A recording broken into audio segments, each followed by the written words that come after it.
Okay, students, in this class we'll discuss electrolysis. There are two parts of electrolysis. One is called qualitative part, the other one is called quantitative part. Okay, so in the first class we'll discuss the qualitative aspects of electrolysis. Okay, so first of all, what is electrolysis? We know that electrolysis takes place in an electrolytic tank. Okay, I have drawn here an electrolytic tank. Okay, this is the battery, it is connected to two electrodes. So when you provide current, then the electrolyte in the electrolytic tank splits, dissociates. So the phenomenon of dissociation of electrolyte by the passage of electricity through their molten state or aqueous solutions is called electrolysis. Okay, now as far as the qualitative part is concerned, you see this is anode, this is cathode.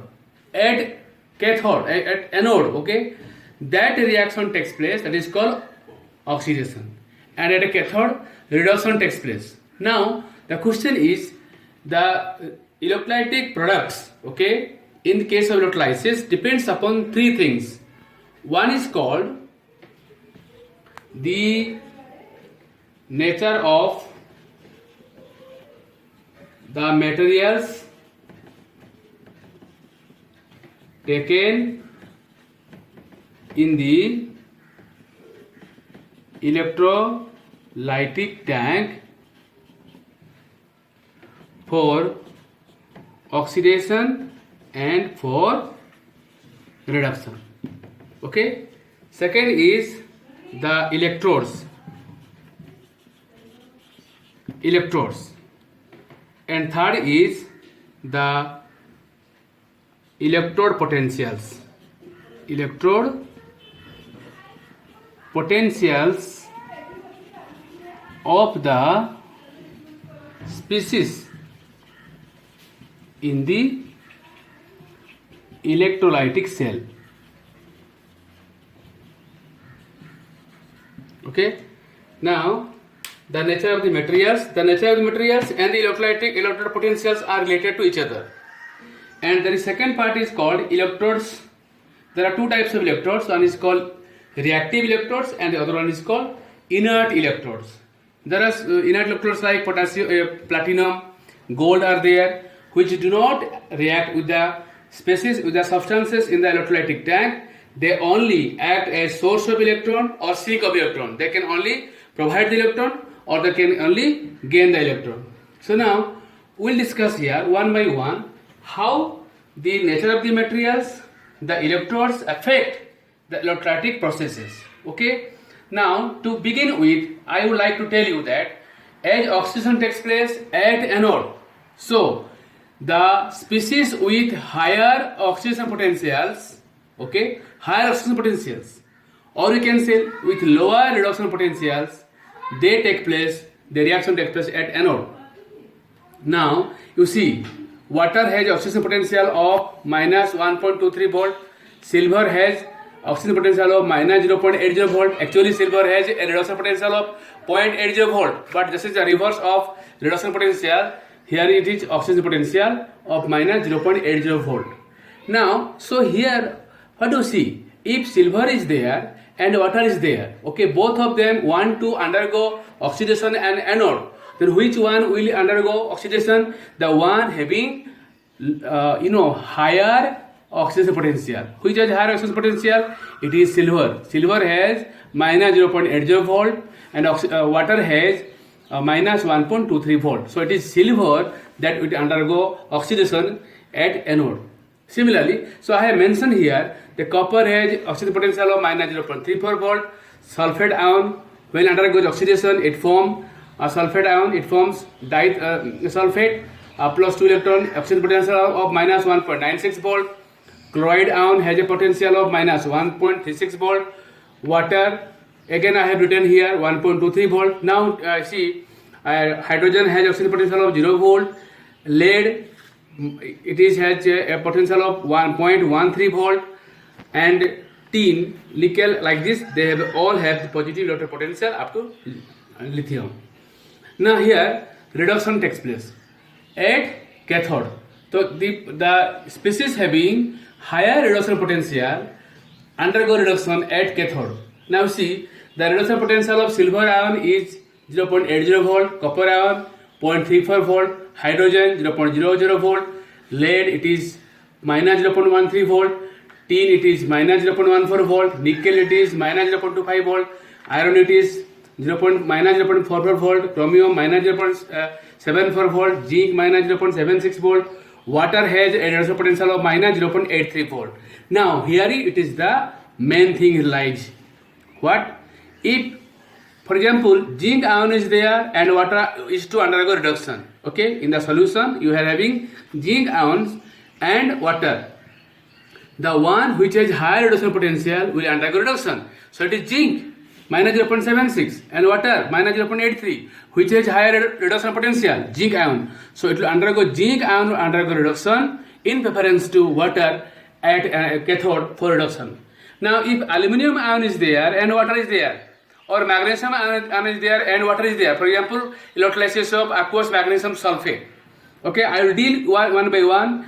Now first of all just see, magnesium has a reduction potential of minus 2.36 volt, water has a reduction potential of minus 0.83 volt, which is higher, this one. So it is not magnesium, rather water that will undergo reduction at cathode in preference to Mg2 plus ions. Now this chart is given to you. You please remember this chart, and then I will give you the qualitative aspect of a number of electrolyte taking different type of electrodes here. For example, okay students, you see first of all we take example of electrolysis of molten NaCl. Okay, molten means liquid NaCl. So in the liquid NaCl, if you take liquid NaCl in the tank, you will have Na plus ion and Cl minus ion. No other species is there. This is anode, this is cathode. Okay, when current is flown, then the Cl minus ion will move towards the anode and Na plus ion move towards cathode, and Na plus ion get reduced and Cl minus ion get oxidized. So at anode the reaction will be 2 Cl minus gives Cl2 plus 2 electron, and at cathode the reaction will be 2 Na plus 2 electron gives 2 Na. That means you see when NaCl undergoes electrolysis, you get Cl2 liberated at anode and solid Na is liberated produced at cathode. Okay, this is the electrolysis of molten NaCl. But if the case totally differs when you take aqueous NaCl.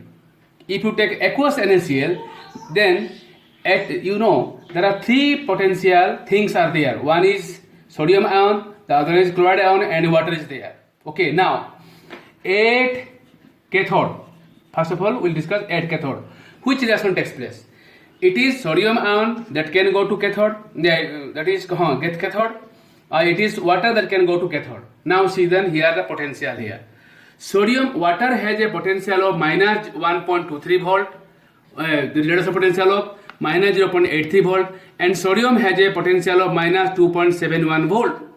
Okay, then at cathode the one which has higher reduction potential undergoes reduction. So it is not sodium ion, it is water.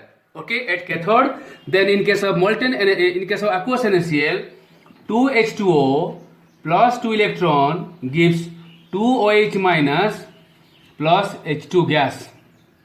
Okay, so water undergoes reduction producing hydrogen gas, and at anode what happens?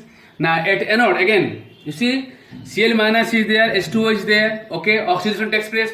Now Cl minus is here and H2O is here. Now see, the one which has higher oxidation potential will undergo oxidation. Cl minus to give Cl2, it has a oxidation potential of minus 1.66 volt, and H2O plus gives 4H plus O2 gives 4 electron, it has a oxidation potential of minus 1.3 volt, 2-3 volt, which is higher. This is higher. Okay, so it should be the water that should undergo oxidation to produce oxygen gas. But to your surprise, the reaction takes place is 2Cl minus giving Cl2 plus 2 electron. This reaction takes place at anode. Why not? Why not this one? 2H2O giving 4H plus O2 plus 4 electron. Why this reaction doesn't take place in preference of Cl minus? It is because of the term it is called over potential of oxygen. It is called over potential of oxygen. Over potential of oxygen. Potential of O2. Now we'll should know what is meant by over potential of O2. Okay, here it is because of over potential of O2. What is meant by over potential of O2? Now, for reduction of H2 to take place here, okay, the potential required for O2 is actually minus 1.23 volt. But at the beginning of the reaction, as the reaction is kinetically very slow, the process is kinetically very slow. So a potential higher than minus 1.23 volt is required for oxidation to take place for oxidation of water to take place producing O2 gas. O2 gas cannot be easily produced.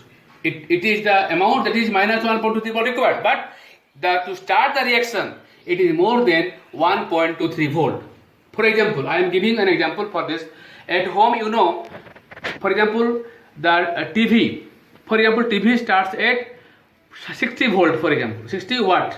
Okay, 60 watt is required for TV to start. Now, if in the circuit you give only 60 watt, then and start opening the switch, you will not find the TV will start at the beginning. Okay, it takes more than 60 watt volt, first 60 watt power, and then after it has started, it's constantly takes 60 watt power for the running of the TV. So in the beginning it needs more than 60 watt power.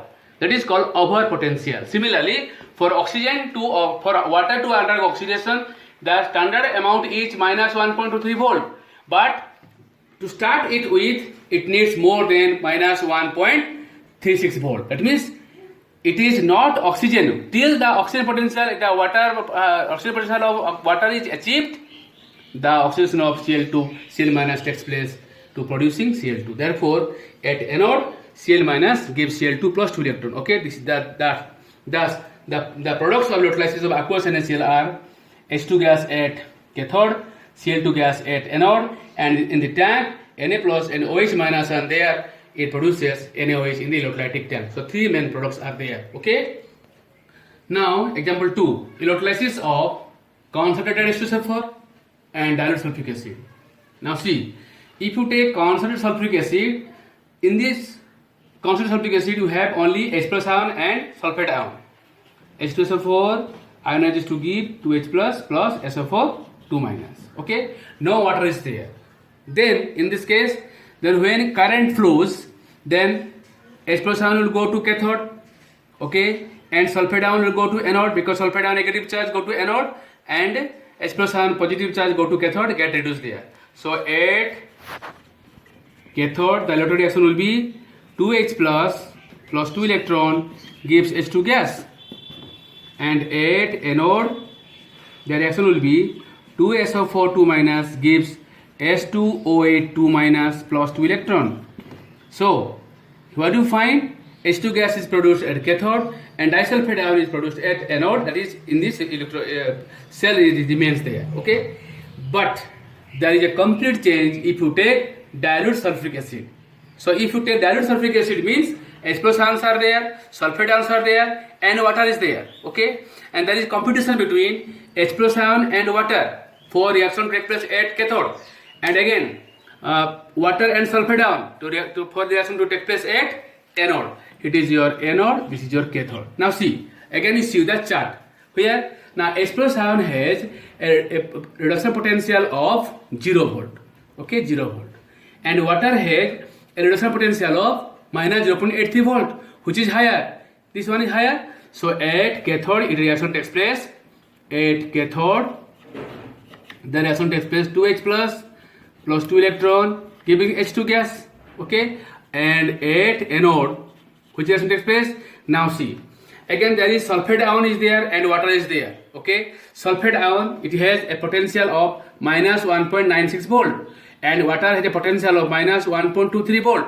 So there is no, this is high, very high, very lower value, which is minus 1.96 volt. So our potential rule does not apply here. Therefore, it is water that undergoes oxidation at anode. So the reaction will be 2H2O gives 4H plus O2 plus 4 electron.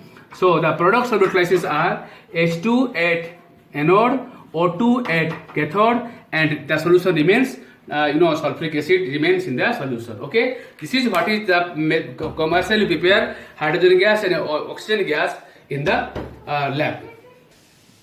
Example 3. Electrolysis of aqueous copper sulfate using copper electrodes and B using platinum electrodes. Now let us take copper electrodes. In the copper electrodes, the cathode is copper, anode is copper. Okay. Now, so there are how many things are there? Copper 2 plus ion in aqueous solution, sulfate ion is there, water is there, and copper electrodes are there. Now, first thing is at cathode. As per rule, what says that the species having higher reduction potential will undergo reduction at cathode. Now, you see here, copper has a reduction potential of 0.34 volt, and water has a reduction potential of minus 0.83 volt. So out of copper 2 plus ion and water, which will undergo reduction? It is copper. So you can say at a cathode, Cu2 plus 2 electron gives Cu solid. Okay, and at anode, again C.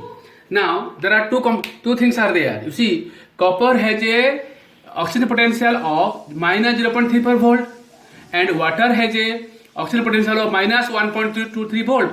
And as per convenience, as per concept, which one undergoes oxidation? The one which has higher oxidation potential. So which has higher oxidation potential?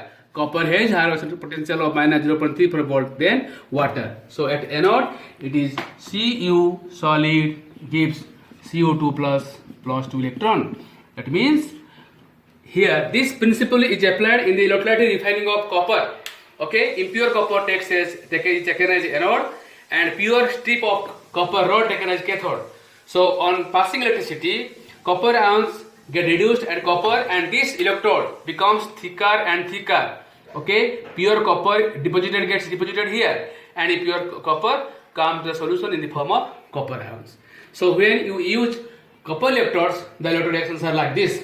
But there is a complete change in the scenario when you use platinum electrodes. When the electrolysis of copper sulfate takes place using platinum electrodes, platinum is an inert electrode. Okay, so now at cathode, which reaction takes place? There are, see, platinum is there and water is there. Platinum is there and water. Now copper ion is there. Copper ion is there and water is there, which will undergo a reduction. Now copper ion has a potential of 0.34 volt. Water has a potential of minus 0.83 volt. So it is the copper ion get deposited on copper. Okay. So here the platinum plate gets thickened and thickened because of deposition of copper. Okay. At anode. Now which reaction takes place here? Now it is the water or sulfate. Which one undergo oxidation at anode? Now you see, water has a potential of oxidation potential of minus 1.23 volt, and sulfate ion has a potential of, that is your, minus 1.96 volt. So out of water and sulfate, which will undergo oxidation at anode? It will be water, which has a higher potential of minus 1.23 volt. So it is 2H2O gives 4H plus O2 plus 4 electron. Got the point? So here, during the electrolysis of aqueous copper sulfate using platinum electrodes, copper gets deposited on platinum at cathode, and at anode, oxygen gas is released and H plus ions are produced in the tank. The solutions become more and more acidic. After the process going on, after some time, the solutions become more acidic, therefore pH of the solution will decrease. So you will be asked such type of questions in the competitive examinations or in the also board examinations. Now let us move to next example. So now here I have taken example for as electrolysis of aqueous silver nitrate solution using silver electrodes and using platinum electrodes. Okay, first let us take the case with using silver electrodes. That is, silver is anode and silver is cathode. Now, in the aqueous solution, what do you find? Silver ions are there, nitrate ions are there, and water are there. Now, which will undergo oxidation? It is the silver ion or nitrate ion or water at anode. We'll discuss, and which will undergo reduction at cathode. We'll discuss. Now, come to see. First, let us take at cathode. Now, again, at cathode, that reduction takes place, which is higher reduction potential. Silver plus has a reduction potential of 0.80 volt. And water has a reduction potential of minus 0.83 volt. So it is silver. That means Ag plus E minus gives Ag. So silver get deposited on this electrode. Pure silver get deposited on silver rod. Now at anode. So at anode, here it is silver ion is there and water is there. Again see, silver has oxidation potential of minus 0.80 volt. Water has oxidation potential of minus 1.23 volt. So which is higher? Silver is higher. So therefore, at anode again we will take Ag plus. Ag gives Ag plus E minus. So this is again the concept of electrolytic refining of silver. Okay. So here the impure silver is taken as anode and pure strip of silver taken as cathode. And when the electrolyte is aqueous and HNO3, the electrolysis is proceeded, carried out, then the pure silver is deposited at cathode. Now, then there is a complete change in scenario. Again, if you perform this electrolysis using platinum electrodes, again platinum electrode is an inert electrode. Then what happens here? Let us perform first reaction at cathode. Okay, so at cathode which reaction takes place? Either it may be silver ion undergo reduction or it may water undergo reduction. Silver ion has a potential of minus 0.880 volt, whereas water has a potential of minus 0.83 volt. Which one? The one with higher reduction potential, that is silver ion. So at cathode it is silver ion which undergo reduction forming silver, and at anode which will undergo oxidation. Now again there is silver ion is there and water is there. Okay. So now at anode, which one? Silver has a potential of minus 0.80 volt. Okay. But you see, at anode silver is not there. It is platinum is there. Okay. So platinum and water, out of platinum, water and nitrate. It is water that undergoes oxidation. That is your H2O, 2H2O forming 4H plus O2 plus 4 electrons. That reaction takes place. That means oxygen gas is produced at anode, silver gets deposited at cathode. These are the products of electrolysis of aqueous HNO3. Now, so can I ask that now you know the concept behind production of electrolysis in electrolytic cell. Okay, so now I can ask you that any question if it is asked, I think you will be able to give the answer. For example, let us take the lead chloride PbCl2. If you are performing lead chloride for electrolysis using lead as electrode, that means Pb will be deposited at cathode producing lead, and Pb gets oxidized producing Pb2 plus electron. If you take lead electrode, but if you take platinum electrode, the oxidation will be different here. The oxidation will be here. This is the reduction takes place. The oxidation takes place here is 2Cl minus gives Cl2 plus 2 electron. Okay, Cl2 will be produced at anode. So now, okay, to conclude it, I reiterate that out of Cl minus ion and water which will undergo oxidation at anode, it is Cl minus ion producing Cl2 plus O2, Cl2 because of over potential of oxygen. Okay students, this is all about the products of electrolysis. I think you will be able to solve all the questions and you can solve all the questions for predicting the products of electrolysis. Okay, thank you so much.